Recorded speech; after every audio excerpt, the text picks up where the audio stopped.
All right, welcome to Get on the Ark, and we're here today with Jack Stagman, and I'm very grateful that I got to meet Jack. I was on a rugged road trip, and I was driving across the country. I was actually on my way to Baltimore, and I was leaving from Waynesboro, Virginia, and on the way to Baltimore, I decided I wanted to pull off into Winchester, Virginia, just to see what Winchester, Virginia was, and I pulled off and one thing led to another, and I've heard there was an event there in Winchester, and I was invited to stay for it. It was called Wake Up Winchester, and it was in this little farm church. It was outdoors. There was probably like maybe 40 or 50 people there. It was kind of a small, intimate group, and one of the speakers was Jack Stagman, and he spoke about first landing 1607 and how they just done this rededication to the United States, rededicating it, the land to God. And I was like, wow, this is amazing. And he's from South Africa. And I'm like, just amazed at this story. And so before I left, I wanted to make sure that I connected with him. So I went and introduced myself, and he gave me his card. And just from talking, we started talking about fishing, and, maybe we could go fishing sometime. I said, hey, next time you're in Jacksonville, let's go. And, that journey has been fantastic. Since then, the amazing thing is, I met you, Jack, and independently, I'd met all these other people, Robert Agee and Donica Hudson and David Barton, and all these people were part of First Landing. I met them independently, but then, meeting you, and it was all like it was all connected. So God has a way of being precise and on time. So welcome to the show. I'm excited to hear your journey and your story. So the floor is yours, my friend. Darren, thank you so much for inviting me to participate. You're a very dear person to us. And we were just laughing about it just now. When we first met, instead of talking all about the first landing in detail, we were talking about fishing. And we had a wonderful opportunity to come through to Jacksonville a few months ago. And we went out on 3 boats, and then we spent an extra day or two, and we went out fishing with you, and we caught, I can't remember, was it 3 monster fish? They were huge fish.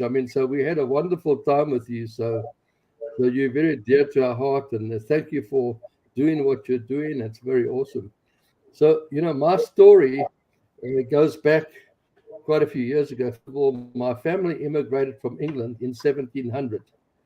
And they didn't immigrate to America, they immigrated to South Africa, to the very tip of South Africa in Cape Town. So our family had been there for 300 years. And our last name, Stagman, if you look at the history of England, the deer are called stag. And the stagmen were hunters of deer. So even when I grew up in South Africa, I was a hunter. I was just like, I was born with a rifle in my hand. So I did a lot of hunting in my younger days, and so I'm 75 now. So anyway, for many years of my life, I was an entrepreneur. I owned my own engineering and mining supplies business in South Africa. In fact, we were the biggest and largest manufacturers in Africa of mechanical lifting equipment. And so I was in that business for 20 years. And then one day I was listening to the radio, and I heard about a man called Stephen McDowell. He's from the Providence Foundation in Charlottesville, Virginia. And he was coming out with a group of people to talk about God and government. Now, at that point in time, I was a businessman. I wasn't interested in government or politics. I wasn't interested in any of that stuff. Anyway, so I had the impression that I needed to go to this event. Anyway, he wrote a book called Liberating the Nations. And I bought this book, and I must have read that book 10 times. So next to the Bible, that was a book that influenced my life most of all. And it influenced it so much that within 6 months of meeting him and reading his book, I wrote a book myself called God and Government from a South African perspective. And that became the foundation. And we started to look at where South Africa was going. And of course, in 1993, when I wrote that document, we were coming out of apartheid. And that document was read by many people. And as a result, I became one of the founders of the first Christian political party in South Africa. And so I was head of the Central Committee, which is like a national central committee, for about 2 years. And then I let the party on. I think I planted my seed, what I needed to do, and moved on from there. Then in 98, I was ordained as a minister in South Africa. And from there, I think the following year was in 2000, I went on a preaching engagement to the US. We came with two South African pastors. They were both from the Indian community. And I love the Indian community because I love curry. And they eat curry breakfast, lunch, and dinner. So anyway, for 3 months, we traveled the US and we preached probably in several states. And then to come back home, I said to the guys on the plane that I'm sensing that the Lord is calling us as missionaries in the United States. Well, I got quite a shock when I got home because I told my wife this interesting story, thinking to myself, well, she's going to just love this idea. Imagine immigrating to America. Well, it was a total opposite reaction. Oh, my gosh. She said, well, the Lord may have called you, but he hasn't called me and the girls. We're not going. And so after about 2 months, she comes to me and she said, you know what, I can see this thing is really, this bug is bitten you. Why don't you go back to America for a month or two and get yourself right and come back like a normal person? So she sent me back to the States, and I came back 2 months later, and I was like very adamant. This is what the Lord wants us to do. And so she was just as adamant. There's no ways I'm leaving the country. And she was like, she's a Messianic Jew. She's put, and she might be small, but she can pack a punch. No, I'm only joking. But anyway, she had dug her heels, and there was no way she was going to go. So I had this discussion with the Lord, and I said, we have to do this together. If she doesn't agree to it, there's no ways we can do this. I would never do it without her blessing. So the only thing I could think of doing was to go on a 40-day fast. First time I've ever been on a 40-day fast. Never since again. Anyway, at the end of the 40 days, my wife was talking with me and saying, well, did you get insight? Did you get any guidance? And I said, no, absolutely. I've got absolutely nothing. So she was sort of almost mocking me. She said, where did that get you? It got you nowhere. So we went to sleep on the 40th night, and on the 41st day, we wake up at 8 o'clock in the morning, and there's a knock at our front door, and I go and open up the door, and there's an African pastor from Zambia, and I hadn't seen him for 5 years. I didn't know where he lived. I had no contact details. I said, what are you doing here? He said, I was in Durban, and I found out where you lived, and I had to come and see you. So I said to him, please come inside. So he said, before I come inside, I've got a message for you. The Lord has called you as a missionary to the United States of America. And you must not be fearful and go. For the Lord has gone before you to prepare the way for you. Well, my wife was on my left-hand side. I looked at her. I saw her jaw drop. And I said, wow, now you've really blown me away. I'd say, inside and get you some breakfast. So my wife had to go to work. Anyway, so she comes home at 5 in the evening, and she's in tears. I mean, she is so distraught. I said, what happened? She said, my boss told me today that he's closing the business down, he's retiring, and in 60 days' time, she does not have any more work. And this was a family that she just loved to work with, and it was close to where we lived, and she just loved. Anyway, she was so upset about this. So it wasn't 10 minutes later, we get another knock on our front door.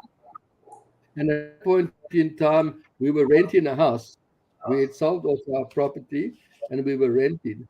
And the owners of the house said, we're terribly sorry to tell you this, but we've run into financial difficulty and we need to sell this house right away.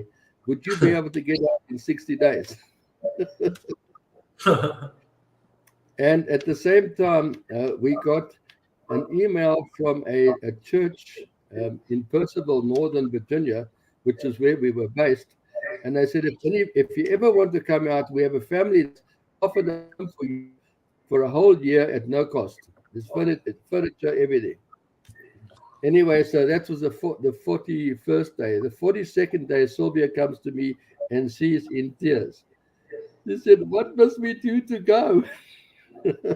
She says, with all of these things happening, this is God speaking. And if I have to ignore him, I'm going to be in big trouble.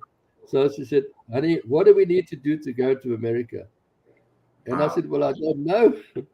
But so there was a pastor that I'd befriended, Pastor Lyman Eddy. He lives in Leesburg, Northern Virginia. So I called him and he said, "Look, not a problem. Because I was ordained minister," he said, "you should qualify for a religious visa." So the same day, he gave me a letter of employment on the condition that it was a private arrangement that you arrange and you fund yourself.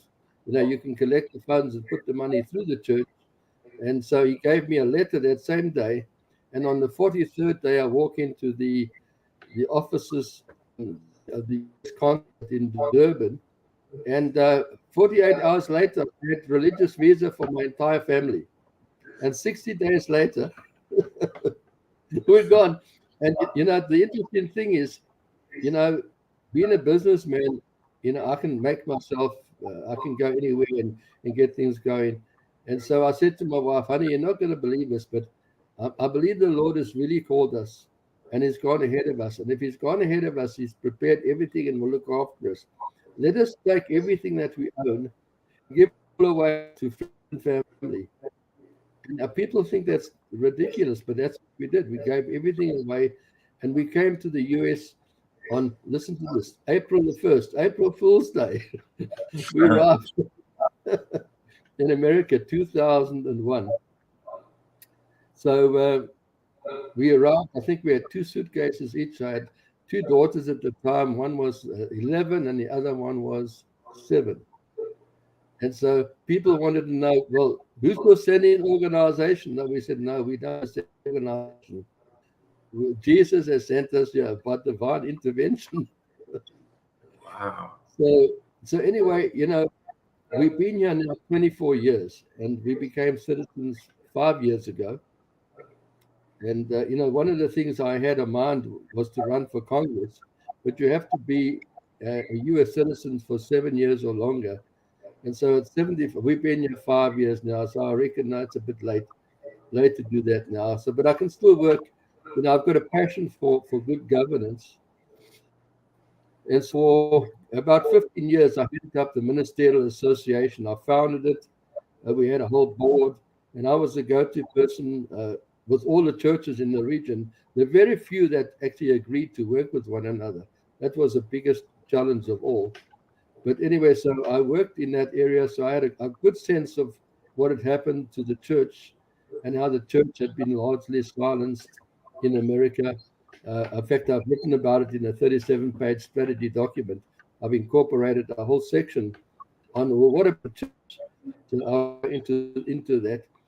Anyway, so in 2014, I started to write something about good governance. So we wrote a document and launched an organization called America Restored. In fact, the website is americarestored.org. And I ran that organization for 2 years and handed it over to a younger group who still run that organization. And then coming up to more recent, I'm sure you've heard about General Flynn's the awakening conferences that they have all over the country. I think the guy's name is Clay Clark. They're doing an amazing job by waking up the people all over the country. And so I went to one of these events in Virginia Beach 2 years ago. It was July. And one of my buddies during the event, Craig Hutchins, Craig says to me, "Jack, I've got a group of people, about 30, that's going down to First Landing Cross to go and pray. Do you want to come with me?" So I said, "Well, yeah, I'll come and pray. I'll come and pray." But I knew nothing about this land. And so we went down, and while we were down there, Craig asked me to pray over the group, which I did.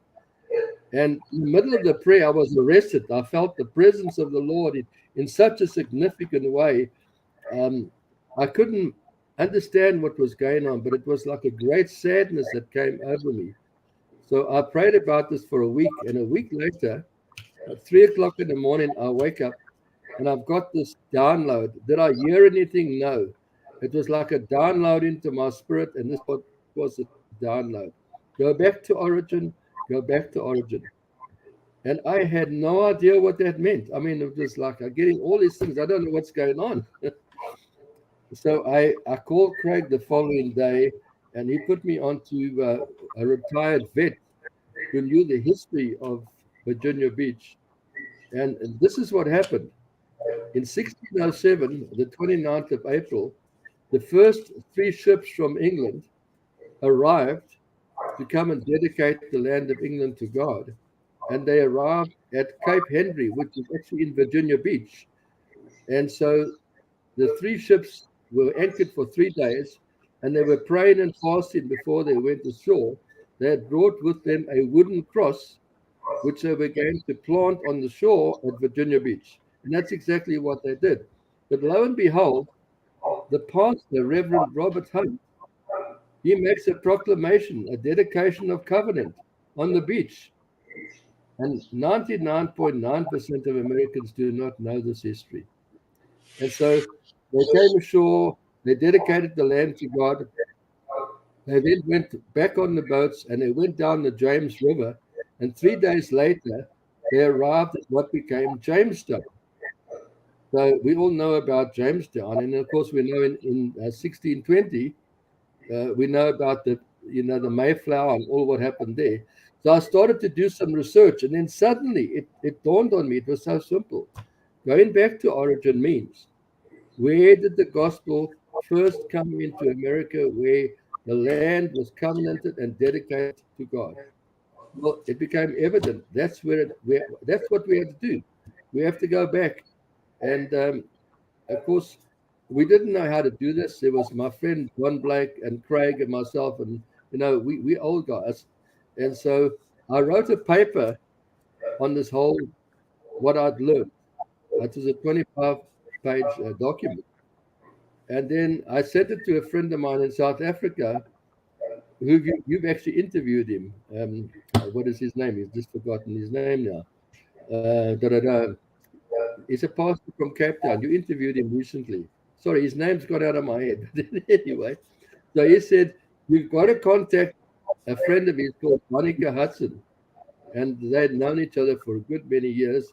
And so I called Donica the next day, and lo and behold, we hit it off. And so I sent her this document.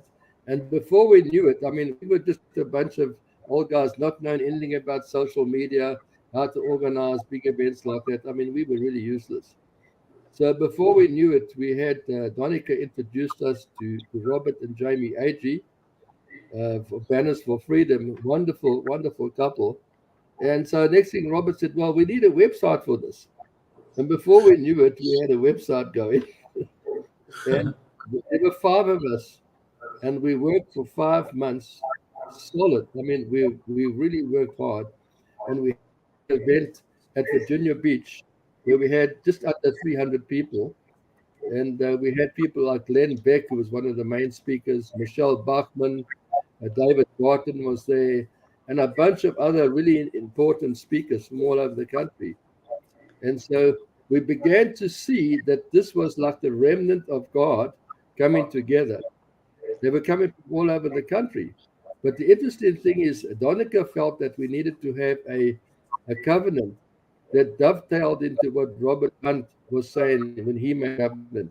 And she wrote a magnificent document, and we basically made the pledge, and we covenanted to rededicate ourselves back to God 417 years after the first dedication. So we felt that spiritually something happened in the heavens. I mean, I don't think any of us really fully understand, but since then, our lives have been turned upside down. I know Robert and Jamie went on a road trip for a couple of months, and we all got involved in different areas. So one of the people that was speaking, Glenn Beck, at the end of his discussion, he said that, we need to work to bring America back and the world, and I've got 12 million listeners. Well, that really challenged me, and over a period of a year, I've consulted with leaders all over the country, and I've put together this document with all the ideas from many people into one document led by the Holy Spirit. And I think we're on draft number 22. That's how many pages. So anyway, we made a decision to launch this organization called Taking America Back. It's in its infancy, and we've just registered a trust, and which will be finished before the end of this month. And we're working on a website to go live in April. And then a few months later, we're planning for a national launch here in Northern Virginia. And so we're meeting new people like every day. I mean, I'm going on podcast. We're talking to new groups. I've got a pilot project going here in Northern Virginia. We've already got 12 of the 20 spheres of influence. And so we did some research, and we found out that there are now 20 primary spheres of influence. So in writing the document, we had to recognize a few things. The first thing is America hasn't been taken over in the last few years. It's been decades in the making.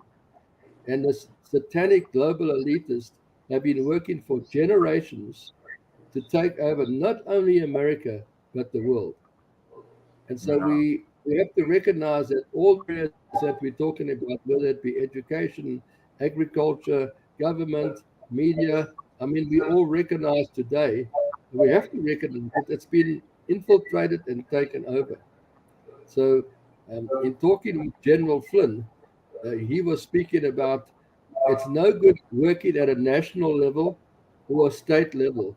He said it's like a cancer, and it's basically metastasized to such a degree that we cannot do anything at a national level or at a state level. But let us focus at the local county level.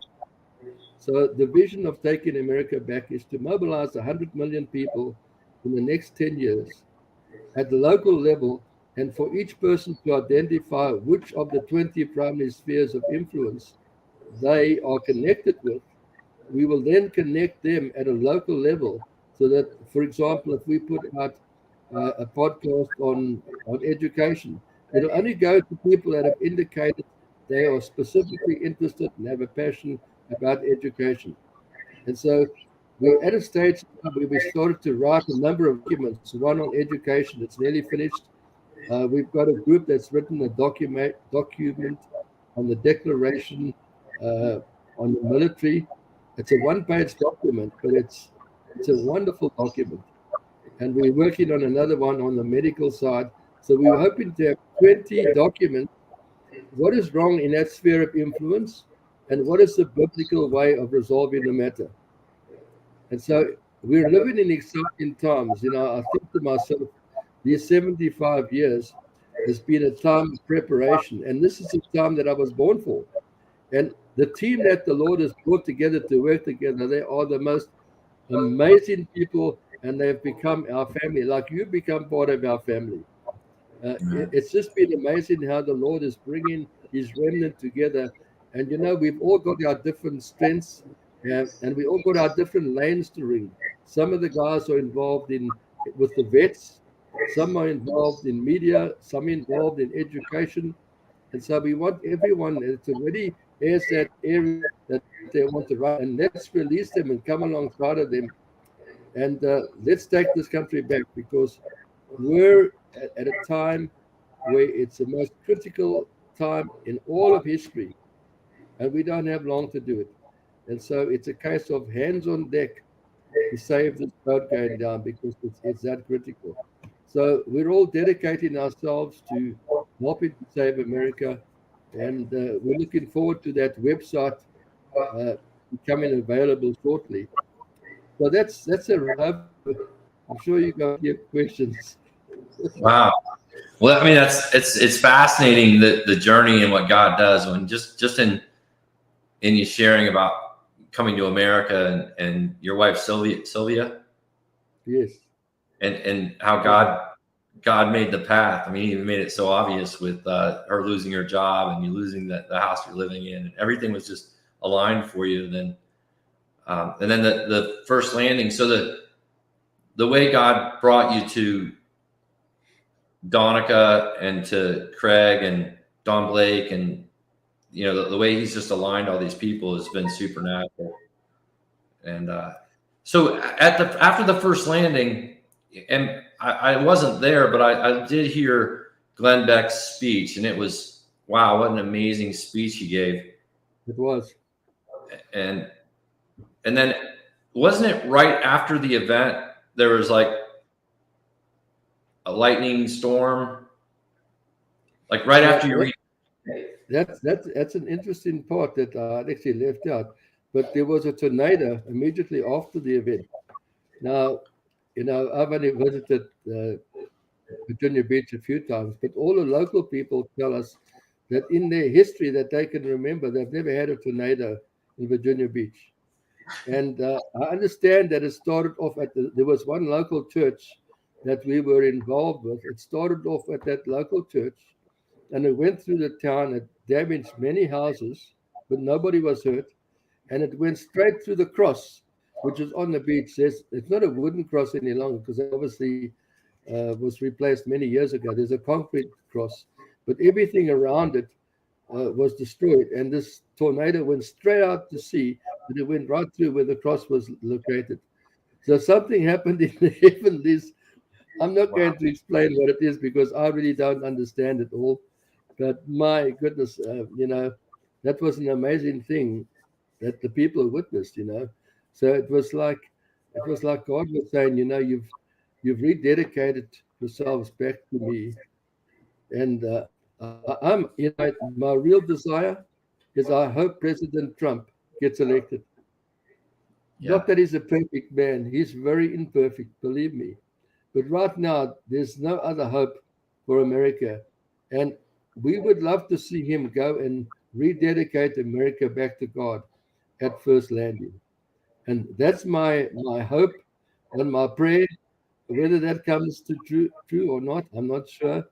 But we really need some help in this country.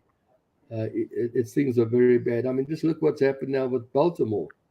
I mean, I heard this morning that 3,200 trucks went over that bridge every day, carrying 25% of America's gas and coal.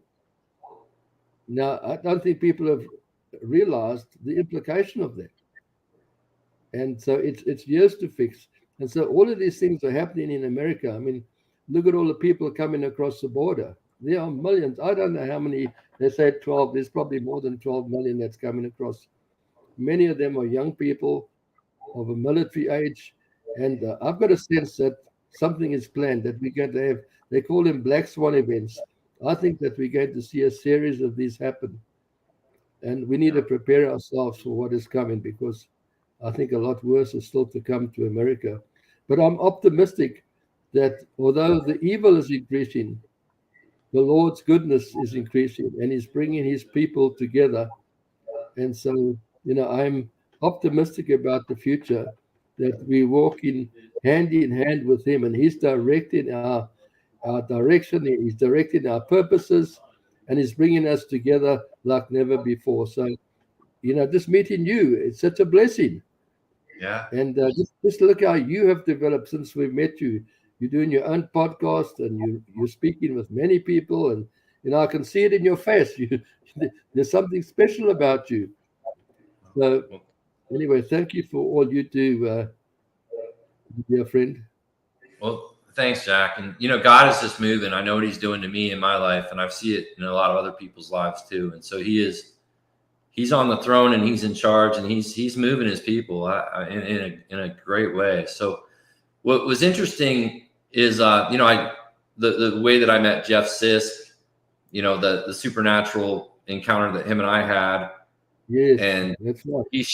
He shared with me that you had done what you had done in South Africa with what you had arranged, like a little, having the forms. Are you happy the direction the country's going? And people filling out what their expertise was. And then you picked a town in America to do the same thing. And you picked Wake Up Winchester, Virginia, which I ended up being at that event and filling out the form. But so tell the audience, or tell people a little bit about how Wake Up Winchester happened. Okay, so one of the ladies that went to the conference in April last year, she contacted me one day. She said, "There's a bunch of people in Winchester, Virginia, which is about an hour from me. Please, can you come and talk with them?" So we set up a meeting the following week, and we all got on like a house on fire. I don't know if that's an expression you use, but we all got on well together. That's the bottom line.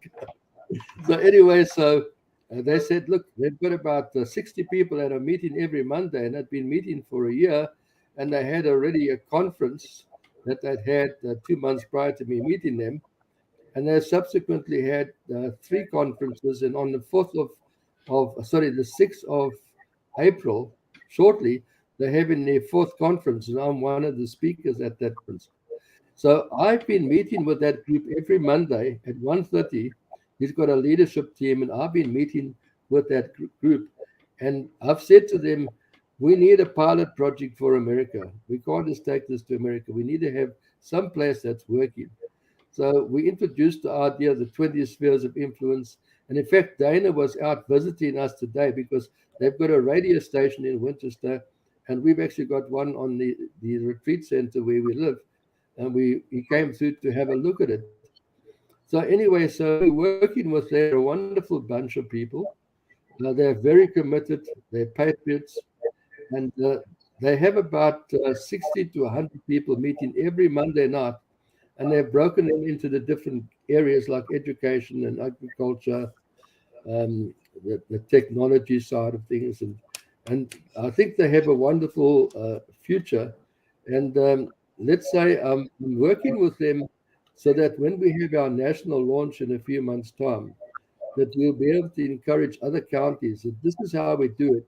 And so we would basically showcase what they're doing, and they can say, this is how we did it. And so we're hoping that from that will spring forth many other counties that are wanting to do the same thing. Because, we found out that 74% of Americans, irrespective of whether they are Republicans or Democrats or independents, no matter what their ethnic group, whether they're poor, rich, whether they have faith or no faith, 74% of Americans say that America is headed in the wrong direction. They might not all know what the problem is. Some have an idea, but in their heart, they know that there's something not right with this country. And so those are the people that we want to reach with taking America back. And we say, okay, there's only one way we can do this. We can do this together in a local county. We want you to identify one or more of the 20 spheres of influence that you have a passion for, and let's connect you and give you a voice in your local county. So I think that out of 7 out of 10 people talking in the street, no matter who they are, they will actually agree with you. So I think the opportunity is significant that we will be able to grow this movement that has already started. I think it's going to grow very rapidly. Yes. It was an amazing, it was an amazing event. I really got a lot out of that event. Not just meeting you, but just all the speakers and learning about I don't know, was it Matt Perna's aunt that was there? If you remember Matt Perna, the young kid that was at the Capitol for January 6th. But it was an amazing event. But a year prior to that, I was in Washington, D.C. for a small event with like 40 people, and David Barton was there. And I got to meet David Barton, and I got a copy of his Founder's Bible at that event. Right. And then I met Jeanette McClellan, who wasn't at the event in Washington, D.C., but I met her because she was just walking by. And so we had this supernatural connection. And so she lives in Winchester, Virginia, and that's who told me about the Wake Up Winchester event. And then I met Amy Schaefer. Right. And Amy, who I just met her at that event briefly, she contacted me about you and supporting you. And then she said, oh yeah, by the way, I got someone for your show, and I just started this thing a couple months ago. So, she contributed and gave me a guest already. So it's cool how all these little connections and the way God's working. It's just amazing. I think there's a lot of hope to have. That is actually talking about Jeanette. She was a lady that went to our first landing event, and she was the lady that connected us with the Winchester event. And she's become a dear friend of ours. I mean, she calls us probably 2 or 3 times a week, and we have these long discussions. Yeah, she has. So the interesting thing is, there's a lot of people that are willing to start working together, And so I found this is what I found is that when you meet people and you have a discussion with them, it's difficult to have a meaningful discussion with people if you really don't know what their passions are. So I've developed a simple idea and say, look, before we start talking, here's a list of 20 areas. What really turns you on? What's your passion in this area? What's your experience? And I did this with a friend I've known for 20 years. And lo and behold, he had the agriculture. I said, I would never have known that you were keen on agriculture. And he's heading up the agricultural side. So once you know where people fit in, it's easier to have a discussion about their passion. Now, I found this out a very easy way. My friend Craig Hutchins, I introduced him to a friend of ours, also a South African, who owned an airline business, a very wealthy guy, lovely guy. And so I connected the two of them on a 3-way call. And guess what they spoke about for 2 hours? They ignored me totally. They spoke about flying because that's their passion. And I started to realize, if we could link people together with their passions. For example, I have a friend of mine, he passed away sadly 3 years ago, but we every year in May and October, we went fishing at Bethany Beach in Delaware. And the guys that went, they're probably 10 to 12. We went every year, twice a year. And what was our passion? We loved to fish together. And what did we speak about? Fishing. And so there was a closely knit group. And so when we came down to your place, and of course we all went out fishing together, and because we all love fishing. So when you get people of like-minded ideas together, they can do more together than alone. That's a very simple principle. So it's no rocket science that we got going here. It's a very simple idea. Connect people in the millions where they have a passion, and let the Holy Spirit do the rest. So we don't have to tell them what to do.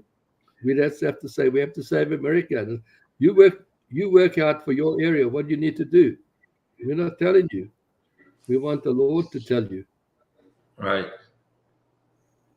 So, well, thank you for sharing and for being on the podcast, and I really appreciate you, and I love you like a brother, and I'm glad to have you in my family, and I can't wait to go fishing again. Yeah, we hope we can do this one. My brother Cliff keeps on asking me, when are we going fishing again? Tell Cliff we're ready. Yeah, we had such a wonderful experience at your place, so we look forward to out fishing you. So this event in April, is that something that's open to the public? Oh yes, I should have mentioned that. Yeah, so we're having our second event for First Landing on the 29th of April. We're going to broadcast the invite early next week. But instead of going to Virginia Beach this time around, we found that 99% of people do not know about the history of First Landing. It's just, it was never taught to people. So we thought we would take it to the legislators and actually hold it in the Richmond Capitol building. So we've got one of the important meeting rooms. It only holds about 125 people, but we reached out to the governor, the lieutenant governor, and so we want to. In fact, he's proclaimed it now a day to remember every year. We've actually got a proclamation from the governor that we need to remember this day every year. So that was a good thing that happened, and so we hope to have as many people as possible. So we're having legislators and community leaders. If you want to come up, I know it's a long way to go, but you'd be welcome to come. And I'll send you the invite, and maybe you can send it out to folk who are interested. And we're also going to have a live stream. So even if you can't attend it, I think it'll be an historical time to watch us on live stream. Awesome. Well, that's exciting. God bless you, and God bless you all those who are watching, and continue to watch and get on the ark and share with your friends. And thank you, Jack, for your time today. Darren, a real blessing. Thank you so much. Amen. Yep. Thank you. Amen. Bye bye.